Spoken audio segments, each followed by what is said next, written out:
While very few characters actually straight up die in the DC animated universe, that didn't stop Paul Dini, Bruce Timm, Alan Burnett, and the rest of that legendary team from basically doing whatever they wanted with their characters. There are some genuinely gruesome fates in these cartoons supposedly made for kids that, well, to be perfectly honest, explain a lot about me and my whole deal when I go back and watch them. I'm Ewan, this is What Culture Comics, and here are 10 DC animated universe fates worse than death. Number 10. Living in Constant Fear.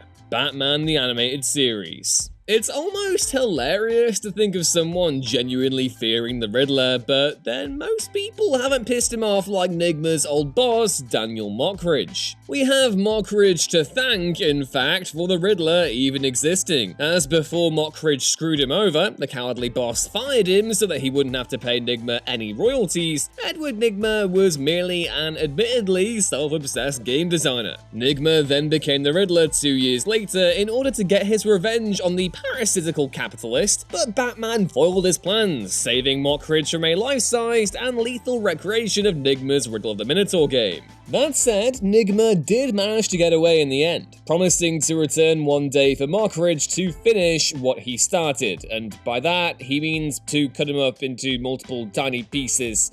Oh no. The last scene of the episode is Mockridge, who we never actually see again, cowering with a shotgun as he tries to get some sleep, but every single shadow and noise makes him think the man he ruined has finally returned to ruin him right back. Number 9. Just being CLAYFACE. Batman the Animated Series. The big difference between the Batman villains and the rest of the DC universe is Rogues Gallery. The reason why they stand out so much from the rest is because they all have some aspect of their backstory that makes them more tragic figures than just straight up antagonists. And one villain in particular lives an existence that can best be described as nightmarish: CLAYFACE. CLAYFACE in the DCAU was an actor named Matt Hagen who was in deep with the mob, and so had to become a gopher in order to keep the holders of his leash nice and happy. Fortunately, he was also a master of disguise, able to even frame Bruce Wayne for corruption thanks to a special cream that makes the face as malleable as clay. But when Hagen outlived his usefulness, the mob decided to do away with him by dumping the toxic cream all over him and in him, transforming him into the monstrous being known as CLAYFACE. The effects of the transformation on his mental state vary from writer to writer in the comics, but in the animated universe, it's clearly had a severely negative impact on the mind, to the point where parts of his personality can break off into separate consciousness and have no memory of being one giant clay creature. Number 8. Turn to stone. Static shock. When an experimental new form of gas is set off across the city of Dakota during a gang riot, its creator, Alva Industries, led by the corrupt capitalist Edwin Alva, is obviously pretty desperate to cover its tracks, seeing as how they've thrown all of Dakota into chaos by turning a good chunk of its citizens into mutant monsters. Most bang babies, as they're called by the media, only get one power, but Edwin Alva's son, Edwin Alva Jr., seemingly finds a way to have his cake and eat it too in order to get back at his dad for not paying enough attention to him. By filling small bubbles with the bang baby gas and covering his suit all over with them, he can have temporary samples of different powers and then use those powers to attack Alva assets. However, for all his intelligence, the kid forgot to take into account the obvious weak spot of this design. What happens when all the bubbles burst at once? Well, the answer is that his body kinda goes sorta absolutely goddamn haywire until all of the powers at once overclock his body and turn him to stone. Ouch.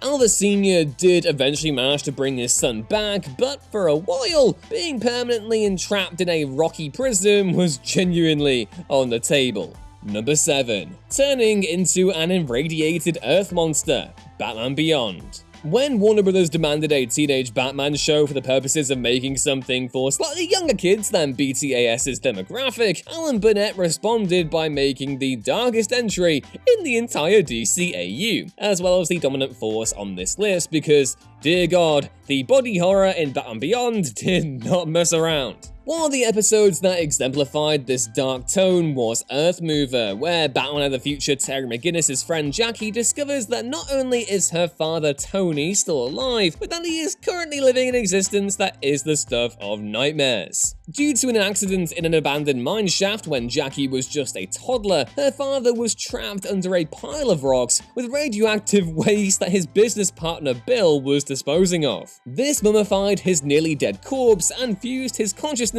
with the Earth itself. After years of learning how to control his powers and festering with hatred for Bill, whom he was convinced intentionally tried to do away with him to steal the business and his family, Tony attempted to steal back his daughter and take revenge. The very thought of being trapped deep underground as a living corpse, slowly rotting away while remaining alive the entire time, losing your mind at the same time while you're forgotten about by the world above, is so existentially terrifying, it's hard to even know where to begin. Number 6. Becoming an anthropomorphic cat person thing. Batman the Animated Series. There were a lot of episodes of BTAS, and not all of them are as fondly remembered, or remembered period, as Heart of Ice or Almost Got 'Em. Case in point, Tiger Tiger, an episode that would fall to the wayside with the other bottom tier BTAS episodes, but elevated, if only slightly, by the tragic character of Tigress. Tigress was a genetically enhanced cat person created by one Dr. Emil Dorian, your run-of-the-mill Dr. Moreau wannabe, complete with his own island of hybrid sins against nature, a fate that he then forces upon Selina Kyle, whom Tigress has of course fallen in love with. When Batman arrives to save Selina, Tigress finds himself caught between his need for companionship and his respect for Kyle as a person. In the end, he makes the right choice, helping Selina turn back into a human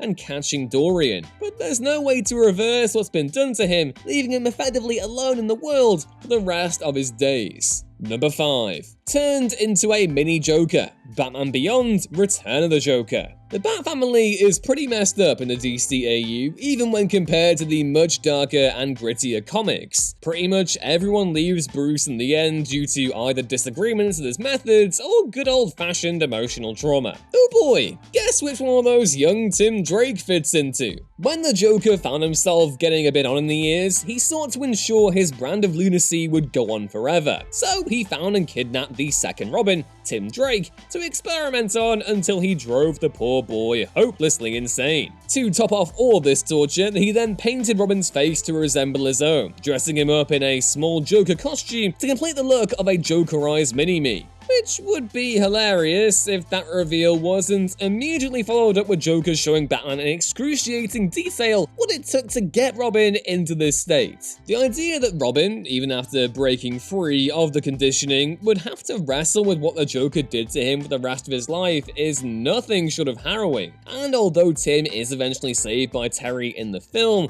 being the vessel for Gotham's most infamous tormentor is up there with the worst things a DC character has ever experienced, in animation or in the comics. Number 4. Aged into Oblivion. Justice League Unlimited. Mordred's mother, Morgan Le Fay, granted him eternal youth until he had the kingdom he was destined to rule. Well, in Justice League Unlimited, he finally got that kingdom when he got hold of one of the DC Universe's most powerful magical items, the Amulet of First Magic, which he uses to turn on his mother and banish everyone older than him physically into another dimension, leaving him free to rule over the world's children. However, thanks to some good old-fashioned goading on the part of a kidified Batman, Mordred ages himself up to his physical prime, thus banishing himself under his own rules. As a direct consequence of this, Mordred undoes the eternal youth spell his mother put on him so very long ago, leaving him with only eternal life.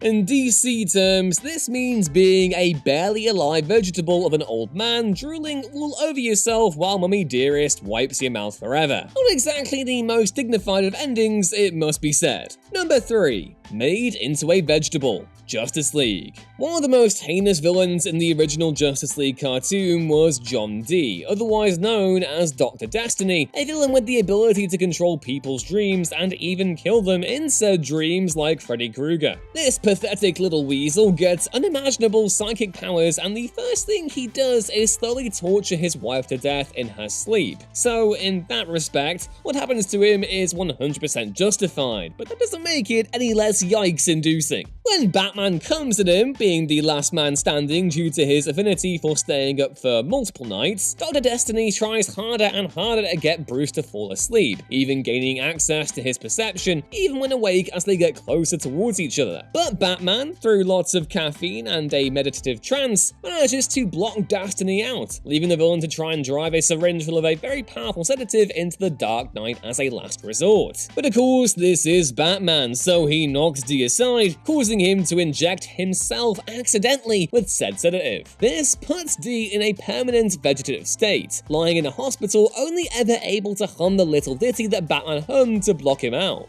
Number 2. Turned into living goop. Batman Beyond. One of the most disturbing fates in all of Batman Beyond belongs to Aaron Herbst. Aaron was a rather lonely man whose only interaction was with the frozen supervillain Ink, whom he talked to all day and creepily projected his baggage onto, quickly falling in love with the frozen woman. But if you studied the myth of Pygmalion at all, and the various retellings and interpretations thereof, you know this was pretty much destined for nothing good. Aaron, after being fired due to his creepy fixation on the frozen villainess, breaks Ink out of prison, convinced that she'd return his affections. But Ink is a mercenary and also very not obviously into a guy who just lusted after her while she was frozen, and so was just using him from the beginning. Long story short, Ink ends up giving him a taste of the affliction that affects her, but with not the ability to control it like she has, leaving him just a living puddle of goop, barely able to talk or even move. And so Aaron's story ends with him in the same facility he worked at, a patient this time around, being cared for by another lonely person who projects all of their insecurities onto him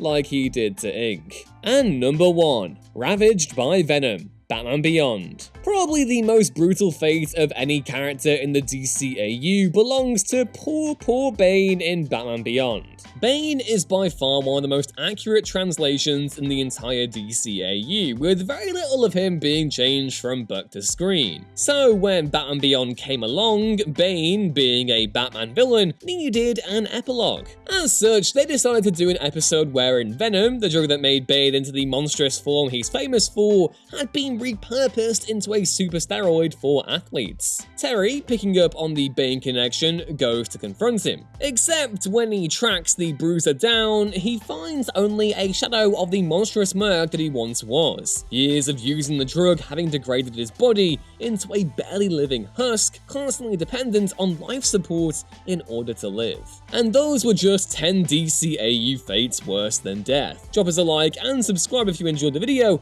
and find more of our stuff at whatculture.com/comics. I've been Ewan, much love to you all, and I will see you next time.